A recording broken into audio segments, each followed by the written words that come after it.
sitting there waiting for to be able to fire out on Monday, Tuesday, Wednesday. During the day. I saved the closing for Mary Cassie. You did? Oh, that one? 32, get at least 3 hours at the fire. The lady came out and cleaned house. Tuesday, we're just cleaning up with the stuff. It's very interesting with this wallet. Yeah, people waited. I had property up in Ledyard, and I messaged E.J. Smith's wife. I said, hey, put me at the end. It's a 600-foot driveway. You won't be able to find it. I gave the address. She texted me back. It's taken care of. I'm waiting. Yes. 600-foot driveway. That's a good one. 600 feet. You can charge for 600 feet. What would you say would be reasonable? It's $500. I don't know. People are charging $125 for a 100-foot driveway. No, I'll send you that stuff. Wow. I go to Seattle. I did. And I shoveled for all the What's you? I mean, I do it for personal. Yeah. I would say. I don't see it. I don't see it in Seattle.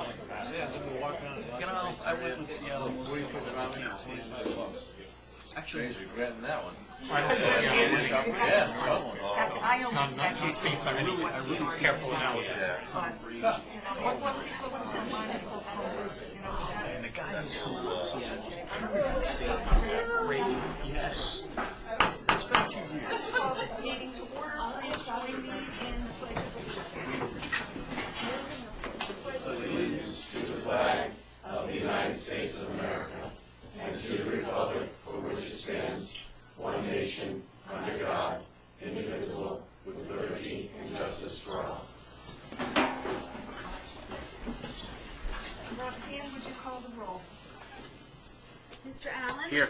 Mrs. Davis? Here. Mr. Dombrowski? Here. Mr. Eichelberg? Here. Mr. Gabordi? Here. Mr. Malone? Here. Mr. Marshall? Here. Mrs. McGrattan? Mr. Soms? They're on their way. Oh, okay. 9, almost here.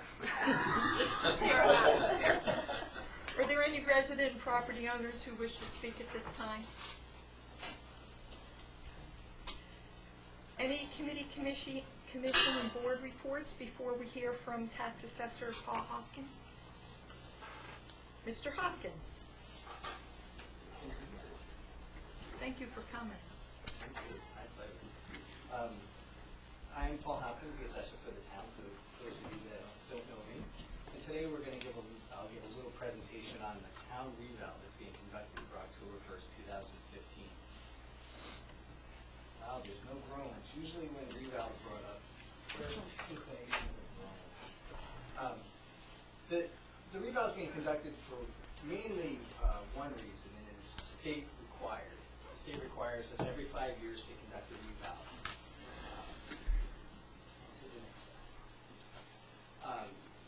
1226 goes over that the first day of October, every 5 years, a new assessment will be done for every property in town. We don't conduct a yearly assessment change. So those properties that you come in today and look at your assessment and say, this doesn't seem accurate, it may be the case. Because we only conduct a reval every 5 years, by the time the new reval comes around, those values could be inaccurate. So what is a reval and what's its purpose?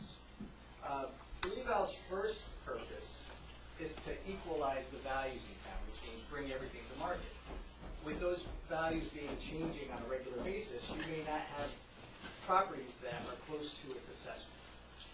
The reval is meant to bring those values to more of what they're supposed to be at, or most likely would sell for in a current market situation.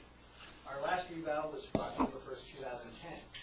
So any assessment that you look at on our system now is going to be from October 1st, 2010. So we are well within 4 years past the valuation of our last reval. What we do during the reval is we conduct property searches looking for new information to make sure that properties are accurately defined, that we know what the square footage of the house is, how many bathrooms, and all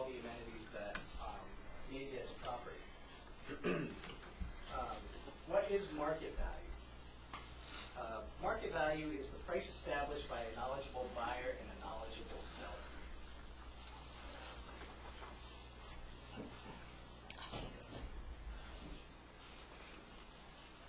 One more. I'm ahead of you. Keep going. Oh, wait, that's part of that. So, what is a knowledgeable buyer and a knowledgeable seller? It's an arm-length transaction. It's a property that's been properly marketed. The buyer is knowledgeable about financing and lending practices. The seller knows about the current condition of the house, disclosing all that's required of it. We will analyze those proper sales for, next slide. We will analyze those sales for our statistical analysis. For things that are excluded, foreclosures, short sales, things that include personal property, or any sales that include other non-real estate related transactions. And the reason that these are excluded is they're not fair arm's length transactions. There's consideration that are taken advantage of in the price. So therefore, with those, you can't use a sale of that type to determine market because there are considerations outside of what a normal selling price would be. How do we discover if it's an arm's length transaction? We could ask the buyers, sellers if we know them. Mainly we get information from deeds. There's a lot of information that can be obtained in the town clerk's office. You can obtain the deed, tells you what's being transferred. You can obtain the mortgage information and see if there's any conditions that were as part of that. The other most important are the agents. The agents can tell you if there's some type of consideration that went beyond what was included in that sale. What determines value? Market value. That's a fun one. It's the residents of Ledyard.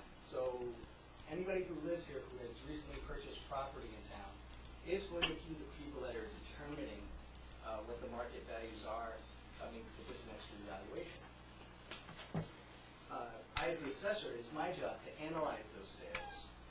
We analyze 2 years of sales, and we use those values to determine what the values will be going forward. What do we analyze in our review of the sales?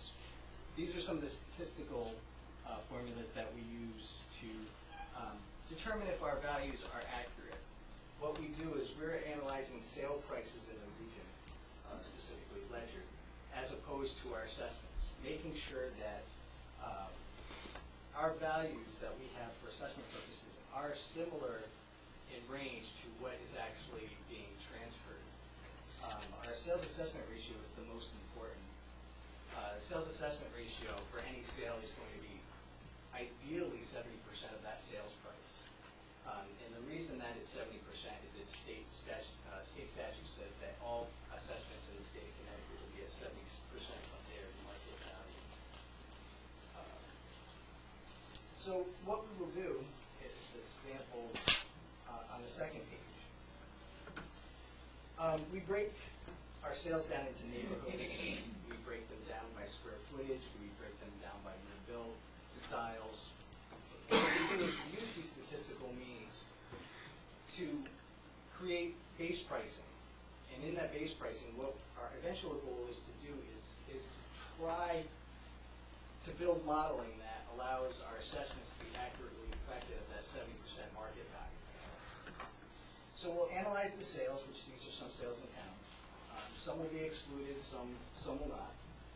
And what we're doing is we're trying to get to that 70%. So these are initial sales that haven't been analyzed specifically yet. I've gone through the process to do the calculations. But as you can see, the AS ratio is, in most of these, are nowhere near that 70%. And the reason for that is these assessments were created in 2010. So our eventual goal is to bring these assessments to a point where the assessment sales ratio is at 70%.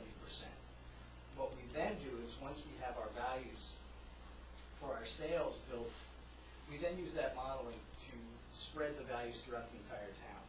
So that way, what we're in fact doing is simply not, as an appraisal would do, spec your one home to 2, 3, 4, 5 other homes. We're analyzing every sale in town and comparing and contrasting your property or any Ledyard property to every sale that's happened in the last 2 years. And the reason that we analyze the data so completely is to try and come up with a more accurate and more equitable valuation for every property in town.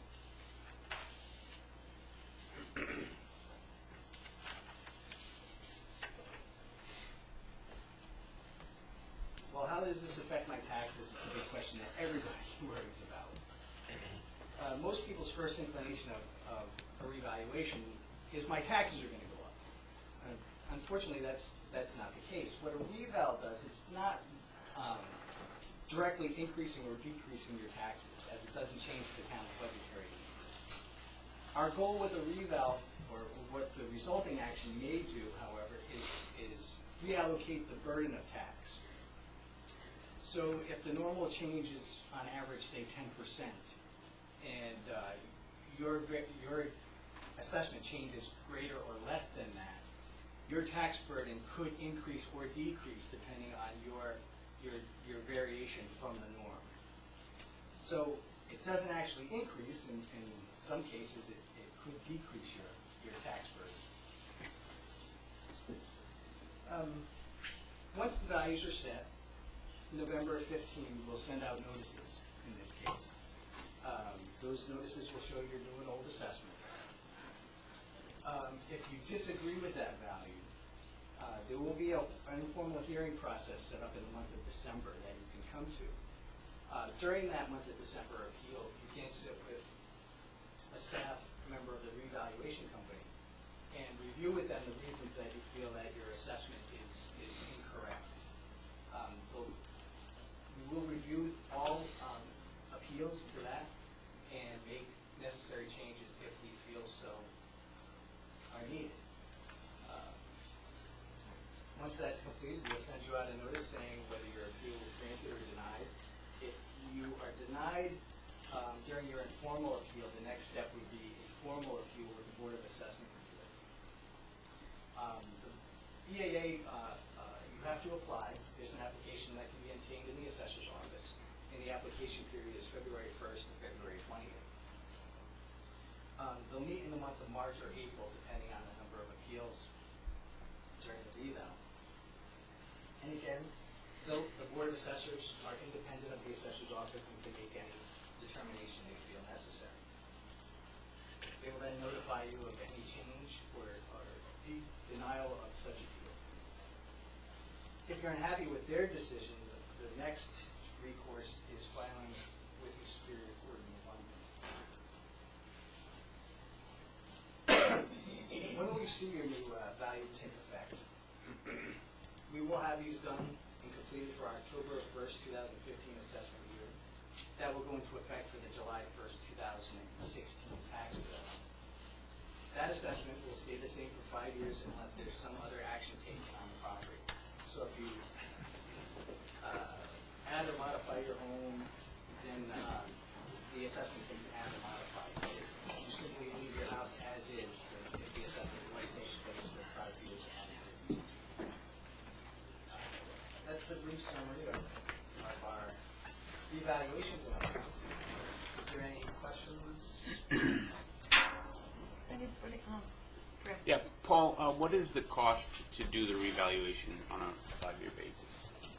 It depends on the specifics. We can do what's called simply an analysis, which is about $8,000. Okay. Or what we do now, which is a field review, which is about $190,000. Anybody else have any questions? Paul, I'm sorry if I missed, just curiosity. What is meant by a weighted mean?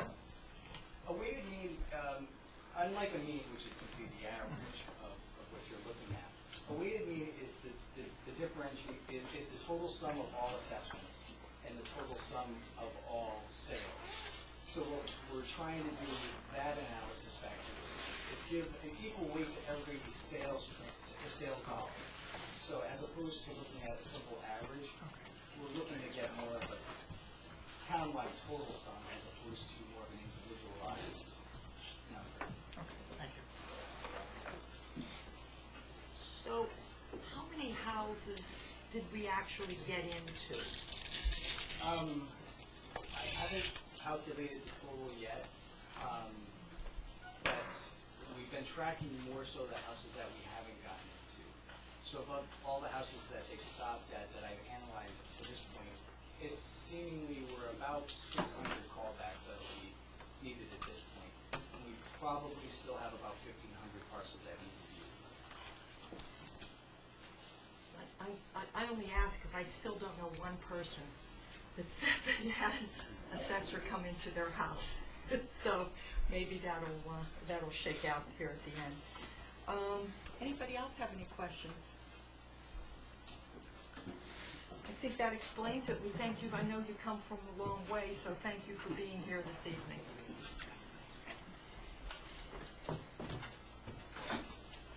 My apologies for being late. I had a little It's news. My fault. Okay. Comments of town councilors. I'll start on my left tonight. Yes. I would just like to thank the Public Works Department for the wonderful job that they did clearing the roads. I know there were complaints I saw on the Facebook posts and things that people said that they didn't get their roads plowed out as soon as they would have liked, but the guys were up for quite a long time, so they did a good job. Anyone else to my left? To my right? Yes. Folks, if you have a fire hydrant in front of your house, please shovel it out. It takes about 20 minutes with this much snow, and that's 20 minutes you don't want the fire department spending shoveling when they could be putting out your fire. So if you see one, shovel it. Groton Utilities will be shoveling them out, but it's going to take them a while, and if there were a fire tonight, you'd wish you'd done it yourself. So, thank you. My personal pet peeve tonight is people shoveling into the streets. And as I came up 214, I passed a number of those, which make it very unsafe to keep passing cars in there. And there's in some cases, especially those ones up on the hill, they're just pushing the snow right into 214. So that's my pet peeve for tonight. Any other comments of town councilors? Approval of minutes? So moved. Second. Both sets? Yep. Corrections have been made. And Roxanne, would you call the roll? Mr. Allen? Yes. Mrs. Davis? Yes. Mr. Dombrowski? Yes. Mr. Eichelberg? Yes. Mr. Gabordi? Yes. Mr. Malone? Yes. Mr. Marshall? Yes. Mr. McGrattan? Yes. Mr. Soms? Yes. 9 in favor, 0 opposed. Motion carries. You have your communications. I would like to make one referral that I didn't do previously, and that would be to admin. If you could put on your agenda to review, to take a look at the permanent building committee ordinance. Their establishment ordinance? Yeah, we haven't looked at that since we passed it 4 or 5 years ago, and I thought it might be a good time. Mr. Juskowitz has been talking to me about it, so yeah, we'll take that. Very good, thank you. Subcommittee liaison reports. Let's start with subcommittees. Admin. Administration committee has not met, nothing to report. Finance. Finance met last week, and we were expecting to have a special joint finance meeting, but that got snowed out, so we've got a reschedule on that. All the other items will be on our agenda tonight, with the exception of one, which was a grant application for assistance for the Gales Ferry Fire Department for recruiting and retention of firefighters, volunteers specifically. But finance did not move on it. We took no action because it does not require matching funds or any funds of any kind from the town. Everything else you'll see on the agenda tonight. Thank you. IT. IT has not met since our last meeting, no report. Did you want to report on your meeting with Oh, the I Board did of Ed? I did a meeting with Jason and Steve from the Board of Ed IT for facilities and IT. We're interviewing potential candidates for network upgrades for all the school systems. And so we met with a couple of the prospective clients today. more meetings scheduled for later this week and early into next week. Any questions? Land use? Land use is not met, no report. Wow, we're zipping right through here. Liaison reports, let's start with Board of Ed. Yes. Okay, this is a report from the Board of Education meeting of January 21st. I'll just start by saying Mrs. Patterson, the superintendent, and some board members indicated their gratitude to townspeople for the passage of the referendum and indicated that the taxpayers actually became the greatest advocates for the referendum, and it was very gratifying for them. Under the superintendent's budget, a great deal of information was presented on the upcoming budget. Mrs. Patterson emphasized that she believes the budget represents a forthright assessment of the needs of the district, while still recognizing that the board will do as it sees fit to transition from the superintendent's budget to theirs. Put simply, Mrs. Patterson believes she's putting forward a budget that meets the needs of the district, but she also understands that it will be the board's budget, and she plans to help them as they make whatever decisions they have to make regarding it.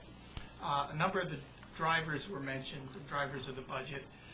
These included a lot of federal and state mandates, not just special education, which is what most people think of when they think of federal mandates, but it's more than that. There were a number of teacher increases in the budget, 3.5 math teachers, 2 computer science teachers, as well as a .5 certified nursing assistant and a .4 speech and language position. Mrs. Patterson also mentioned the 5-year technology plan, which includes an expansion of infrastructure. We will see, just clicked myself away from my report. We'll see an increase in special education costs and in repair and maintenance. But this year, we're hoping to avoid freezes, which is typically the case due to under-budgeting. Reduction from the current year's budget include 2 elementary school certified staff and many other areas, including savings due to 3 retirements projected at $89,000. We're also hoping to see significant savings in energy due to the drop in crude oil prices and renegotiation of some supplier contracts. Mrs. Patterson noted that 75% of the budget goes to salaries and benefits, but she says this is a lower percentage than in many other districts. Our business manager, Mr. Lathrop, noted that Ledyard is 136th in the state in per pupil expenditure, which places us second from the bottom in our DIRG, or District Reference Group. All staffing and salary information requested by the Town Council has been included in detail. The board expressed appreciation for much more extensive information than they believe they've gotten in the past. Also, there was a first reading for a policy related to graduation requirements and the grading system, which basically brings policies, will bring, if passed, policies up to speed with new state graduation requirements and changes in course offerings at the high school. The 2015-2016 regional school calendar was considered. It was tabled pending clarification of a few questions. I think it's important for people to understand that agreeing to a regional calendar does not mean it dictates exactly what our calendar is. It merely sets up some opportunities for coordination of professional development days and some other areas. It would also save us a great deal of money in transportation costs, in as much as we have students who need to be transferred out of the district. If it's happening when we don't have school that day, then it increases the cost of it. Same for students coming in. Budget transfers were approved unanimously, and the Town Council will or has received the required letters. Bid waivers were granted unanimously for number 4 fuel oil, and if I gather the numbers correctly, we believe we have an opportunity to save almost $1 per gallon. And a bid waiver for electricity, and this is the number I'm really not sure, but I think it's right. I know Jason's here, he can correct me. We have an opportunity to save nearly 1 cent per kilowatt hour. Does that sound about right? Is it 0.91 cents or something? About 2 cents. Oh, about 2 cents per kilowatt hour. And at that point, the Board of Ed entered executive session for a request for additional sick leave. And that's my report. Are there any questions? No questions. Any other liaison reports? Show of hands. Wow, nobody's very chatty. Do you have any, Jeff? WPCA did not meet, there was a little bit of snow that day. Yeah, oh, that could be part of it. Well, I know the mayor should have a lot to report. An exciting couple of days, or day. No? Right now, am I up? You're up already, yeah. Okay.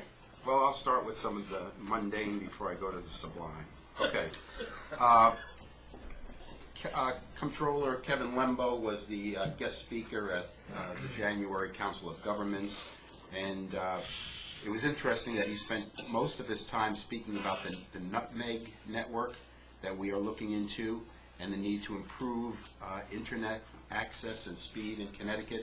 He seemed to feel that that was key to making Connecticut what it needs to be financially, economically, and an attractive place for businesses and individuals.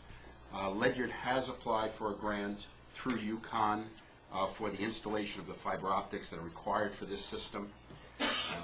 And we're optimistic because we looked into it, and last year I think 35 out of 36 towns that applied received the grant. The only one that didn't had missed the deadline. So we're confident that we're on track for that, and I think that will really add to the town's ability to conduct their business.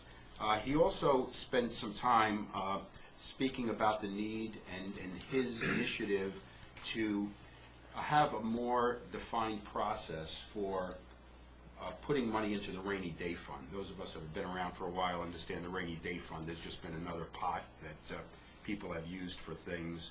And he made an interesting statement that in the past 10 years, and I should back up, what he's looking at is the state has some variable income that comes in from different types of taxes, inheritance taxes and things like that. And he indicated in the past 10 years the state had taken in $5 billion in additional or unexpected revenue. And if we had put half of that into a rainy day fund, we would have been able to withstand the economic downturn. And I was thinking, unfortunately didn't say anything, but one of my colleagues did, and they pointed out that, yes, but the state took that $5 billion and they spent it. And he was somewhat apologetic and indicated that he has nothing to do with the spending policies and might have his own opinions on that. So, it sounds good. The thing that also ran through my mind is that's exactly what Ledyard does. But Ledyard doesn't wait for some unexpected revenue, which we do get on occasion. But we designate X amount of dollars to go into capital, into sinking funds that we can use. And also, of course, we do use excess revenue that comes in to put into an undesignated account. I also attended the Eastern Connecticut Human Resources meeting, and Lieutenant Governor Nancy Wyman was there, and spoke somewhat about human services, but also spent some time talking about the state and the economy and things like that. And then she asked for questions, and of course different people use that as a chance to appeal for different needs, including human services. And she made it very clear that as far as additional revenues and additional aid and anything along that line, additional programs, we would be very fortunate if we were level funded. Because one gentleman stood up appealing for his program and indicated that, hey, if we can just get a cost of living increase, and she very bluntly told him that, again, level funding is probably the best you're going to expect. So I thought that was interesting for us. Councilor Marshall indicated at the last meeting about the SAFER grant, and tonight you're going to be acting on one of them, or is it not? No, that's not for the council. Okay. And there was a little confusion on my part because the SAFER grant that I was aware of was a volunteer retention portion. But in getting the information from Councilor and looking it up, there is another portion that deals with actual reimbursement for hiring of firefighters, and we're looking into that. I have our emergency management director, Russ Shaw, looking into putting an application. But if you look at the priorities, the first priority is firefighters who may be facing impending layoff.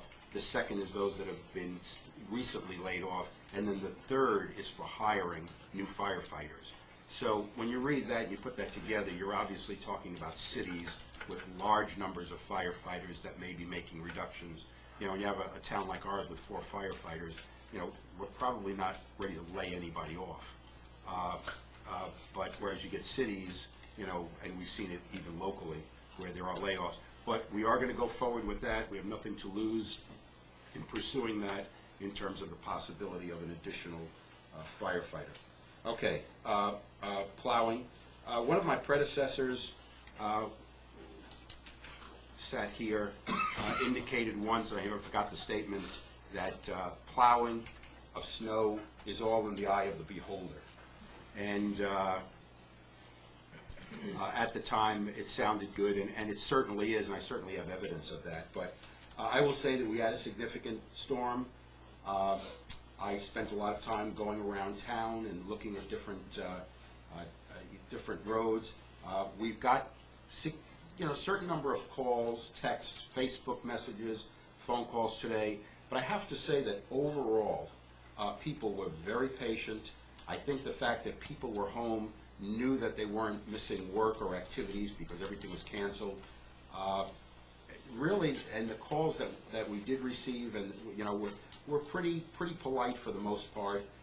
People indicating, the standard things, why isn't my road, why isn't my road plowed, and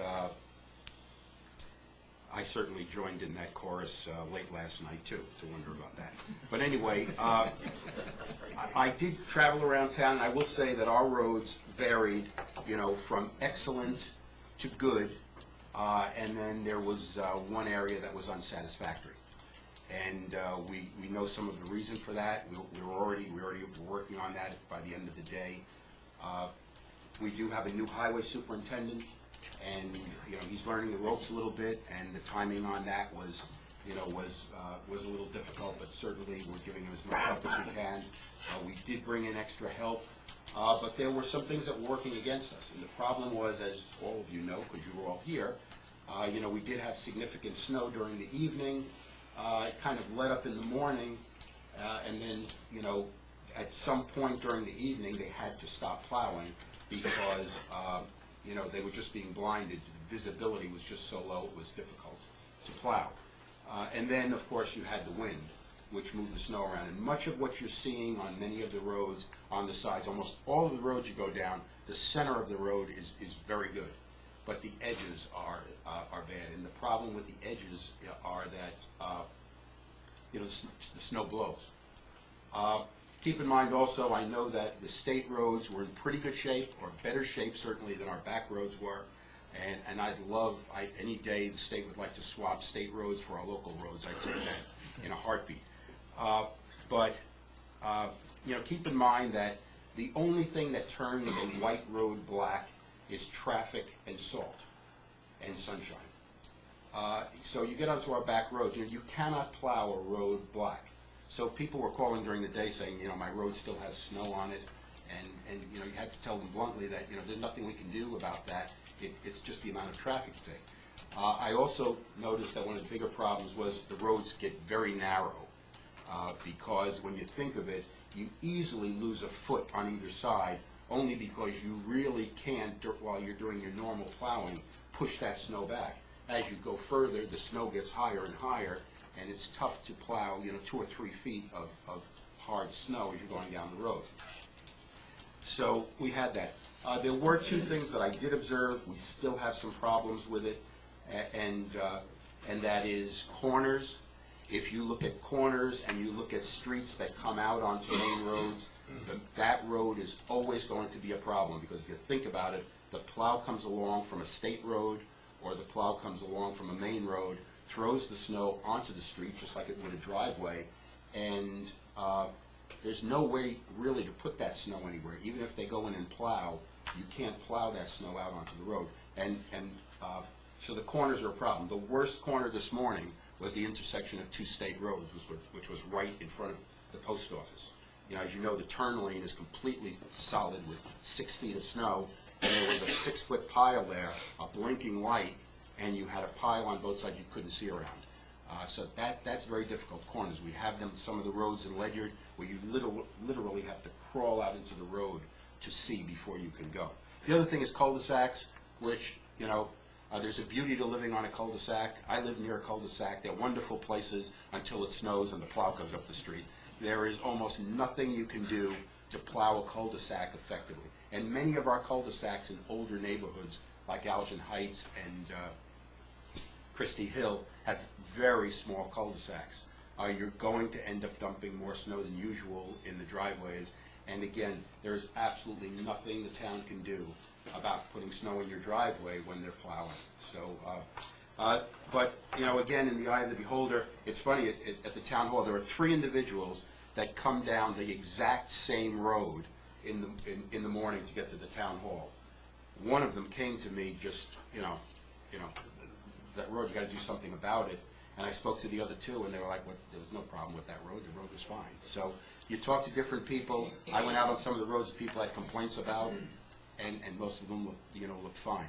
We did have some problems, again, in one of the smaller neighborhoods where we need some special equipment, and we didn't have it on the road. And we did have a number of breakdowns. Almost every one of our trucks either got stuck or had mechanical problems at some point during the process. And you can imagine, you lose one truck and you've got to double up. So it was an issue. You know, we cleaned up as best we can. Tomorrow we're going to be out on the road all day, just pushing back to get ready for tomorrow evening and possibly the end of the week. So I think that's all I had to report. Thank you. Yes, Mr. Eichelberg. Let me add one thing to your list, Mayor, and I didn't see this so much in Ledyard, although it may exist, and that's vanishing lanes.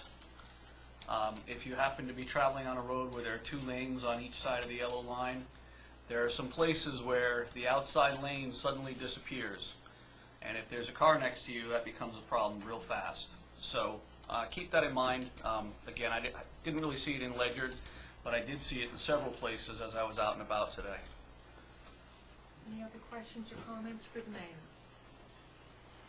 Okay, so without an objection from my fellow councilors, I am going to flip new business and old business so I can get these gentlemen from the fire department out of here earlier. And so we're going to move on to, nobody objects to that? No. We're going to move on to new business. Would anybody like to amend the agenda at this time? Okay, finance. I'd like to make a motion to approve a revised resolution regarding the establishment of an account for the revenues received from leasing the Gales Ferry Landing as provided in a draft dated December 19, 2014. Second. Motion's made and seconded. So, background on this, we have this resolution. It allows for surplus funds to be utilized once per year for maintenance and improvements of the facility. The revision that we're seeking here will allow surplus funds to be utilized for repairs and maintenance as they occur instead of at the end of the calendar year when it gets swept. So that's what we're looking to do. And part of this also includes a 40% set aside for future capital improvements and repairs, such as roofs, heating and cooling systems, and things of that nature. Are there any questions? Roxanne, would you call the roll? Mrs. Davis? Yes. Mr. Dombrowski? Yes. Mr. Eichelberg? Yes. Mr. Gabordi? Yes. Mr. Malone? Yes. Mr. Marshall? Yes. Mrs. McGrattan? Yes. Mr. Soms? Yes. Mr. Allen? Yes. 9 in favor, 0 opposed. Motion carries. Next item. I'd like to make a motion to appropriate CNR funds in the amount of $170,875.65 to CNR account 210-40107-54005 road restoration. for road resurfacing efforts. Second. Motion's made and seconded. Perfect. So what this is there's $100,000. We rebuilt the Shoeville Road Bridge. Money was allocated for that. At the end of the project, there was $70,875.65 left from the cost came in under budget. So that's that portion of it. The other $100,000 is a LoSIP grant that the town received, and we were expecting to receive it, but only could receive it after the project was completed. So there's our $170,875.65. The goal here is to take this surplus and put it into the road restoration fund to allow for continued resurfacing of roads in town. Any further discussion? Any questions? Yes. Just a comment, I happened to go to the opening, as many of us did, of this Shoeville Road Bridge, and I remember that comment was made at the time that it took 7 years to get the permitting done for this project. The project was actually completed in 7 weeks. So, good job taking 7 years to permit, getting through that, getting it done in 7 weeks, and coming in under budget. It was a great job. Good comment. Roxanne, would you call the roll? Mr. Dombrowski? Yes. Mr. Eichelberg? Yes. Mr. Gabordi? Yes. Mr. Malone? Yes. Mr. Marshall? Yes. Mrs. McGrattan? Yes. Mr. Soms? Yes. Mr. Allen? Yes. Mrs. Davis? Yes.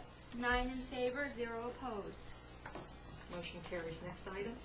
I'd like to make a motion to appropriate up to $38,000 to purchase a 2015 Ford F-250 Fire Department service vehicle from capital account 0210-2050-2050-1-54325 fire apparatus to replace R-16, a 1999 Ford Expedition.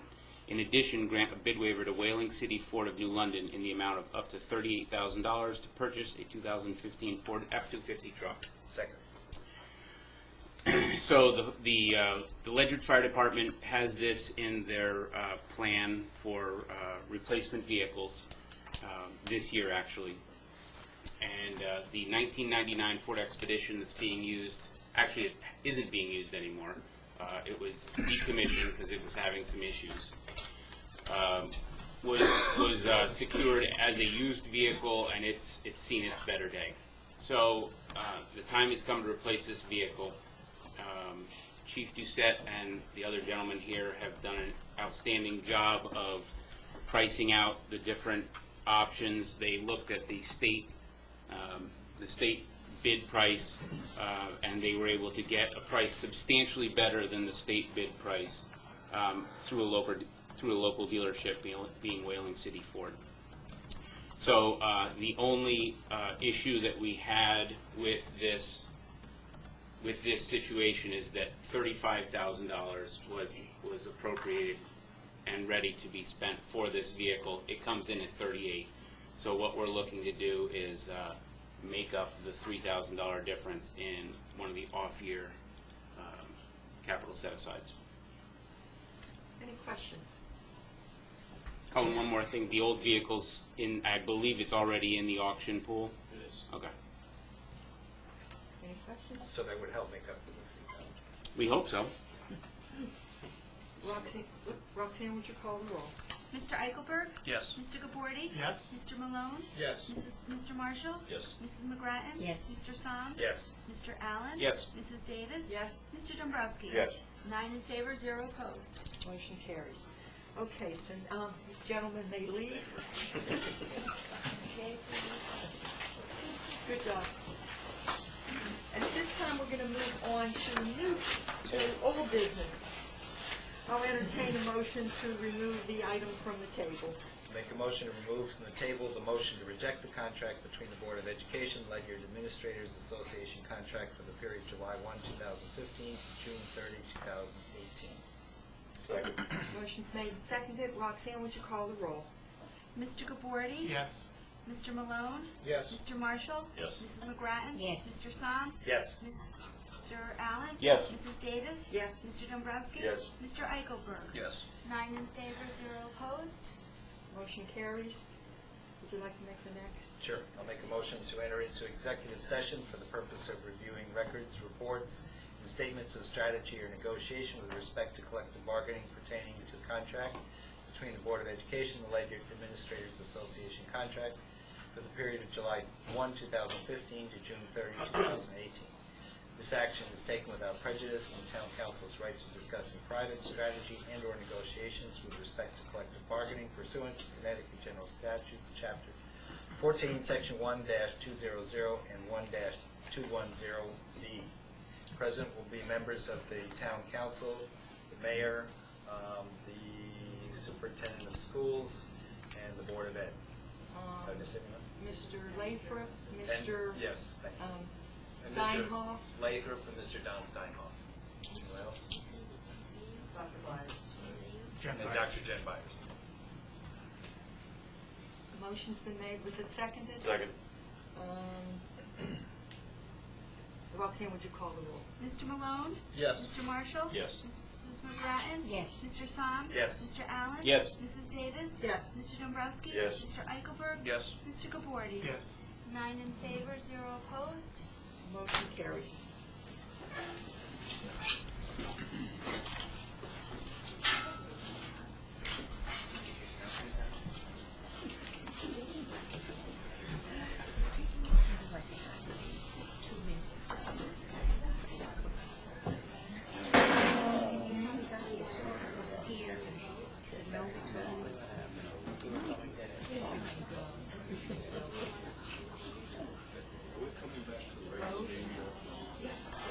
Yes. What's your pleasure, just to record the vote? Yeah, why should he wait? Yeah, I don't see. Yeah, he doesn't have to wait. Yeah. Bruce? Yeah, there's, We can leave. you don't want to come back for 30 seconds. Yeah, we'll give you some time.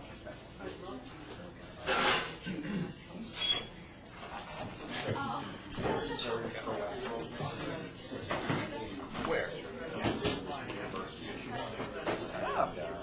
That's birthday.